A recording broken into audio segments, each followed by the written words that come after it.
Welcome, boys. Okay, in this video we're going to be working on the town car again. You know, the one car I thought would never be on this channel because it was, like, low mileage, and I figured, what could possibly go wrong? This thing will never be on the channel. And here we are again. So, we already went to the pick and pull. That's its own video, and I did not include that bean footage in the video where I removed all the Evap stuff from underneath because we're going to do it on this and transplant it. Assuming it's the same parts, because this is new parts from an 05 Merc. And this is our 03 town car. So, we got all this stuff, this valve, this thingy, our big huge charcoal canister, and whatever that thing is. So we got all these parts, and what we're going to do is go underneath the beast, lower down this metal tray that has all the stuff in it. I've already taken all the stuff off and like rinsed it off through the sink, so it's going to be semi-bling. And so that's all we're doing. Dropping that, transplanting all the parts over, and then we're going to clear that Evap code, and then theoretically, it should work and not have any more problems, but we'll see. Assuming you can see this, these are the trouble code. We have the p0442 Evap emission system leak detected small leak, and if you scan it under a different module, it gives you 0.04 inches, so I'm guessing that's 4 thousandths of an inch. So a very tiny leak. So alright, that's the code. So we're going to clear it and do this work and see what happens.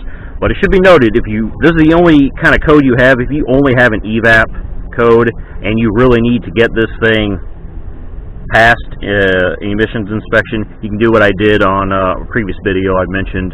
Don't remember which car it was, probably a Neon or something. But what you can do is fill your gas tank all the way up and never let it go below 80%, and then drive it, and then all your other monitors will show ready. The Evap will still show not ready, but on in 2001 and up, I believe, you can have one not ready, and I believe from 1996 to 2000 you're allowed to have 2 not readies. So if the only thing you have is an Evap code, you can do that, cheat the system, you'll have one not ready, you'll still pass once everything else is ready, and then after that, well, you can just let the engine light come on. You're good to go for another 2 years. So that was my game plan. Unfortunately, we cannot do that in this car because it's also suffering from a problem where it will not fill all the way up. It'll go like a couple gallons and then it kicks off, and then you have to sit there and do that over and over again forever, and ain't nobody got time for that. So this should fix that, and hopefully also this Evap code. So let's go under the car. Okay, boys, that was a shit show. So, yeah, there's a bunch of rivets on the backside that kind of hold that thing in. We just drilled those out, and we're going to try some of the old self-tappers to get that back in. This side was an even bigger shit show. So we have these studs that go from the top, and then you can get these 11mm nuts off from the bottom, assuming it's not rusted like mine was. So this is kind of what it looks like. Still intact in the car. As you can see, it's out of the car, which means, well, we had to do some sort of surgery to get it out. So this is what was in the car.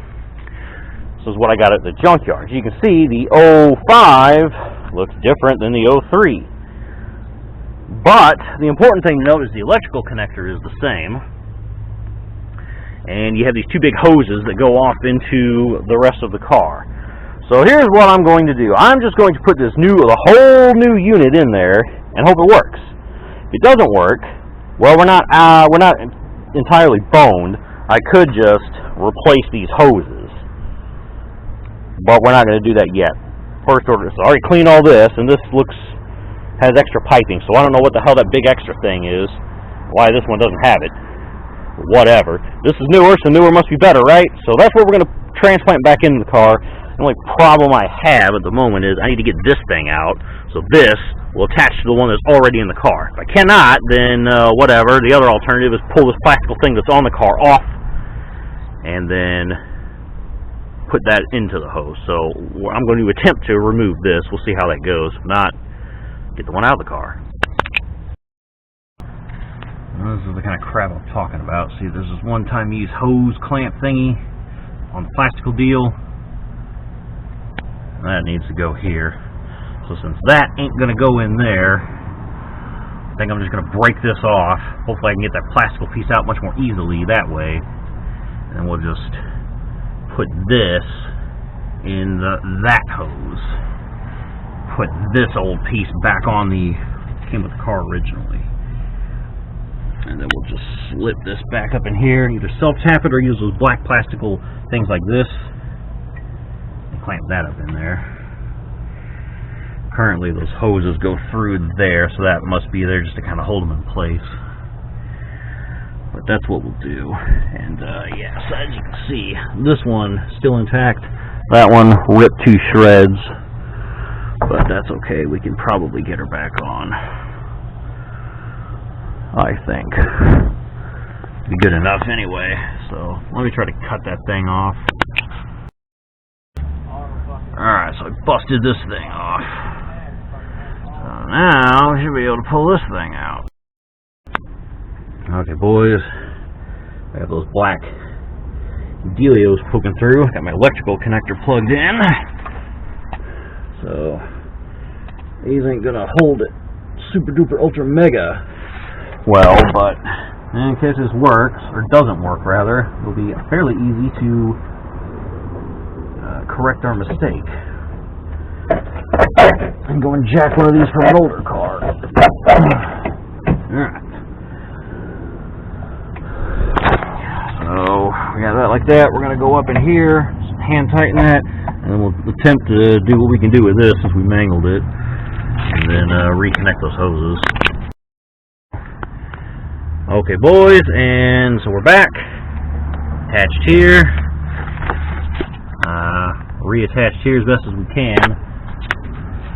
I need to replace this piece of hose. It's pretty rotted too, but it's attached for now, so it'll do. Everything's attached. Went ahead and zipped this back up, so she's good. This one decided to just go with the old zip tie mod, because that's going to have to do for now. And then back here, of course, we have those things holding this in place here. So this should be good enough. Okay, so that's it. That's how we replace the Evap canister and all that other good related crap on our 03 town car. But in this case, we did not refurbish or replace it with the 03 town car innards. We jacked all the innards from an 05 Grand Marquis and switched everything over. So I'm going to go ahead and set this beast back down on the ground, flip the air ride back on. Code's already cleared, so take it to the gas station. We'll know for right then and there whether or not we can pump gas and fill the tank in one glorious go. The light comes back on, we'll address it then. But if not, we're fixed. And either way, hopefully we can have all the other monitors reset before we drop below 80%. That way we can get it inspected anyway. And then we can always worry about replacing the whatever's wrong with it. We have to later. So that's it, boys.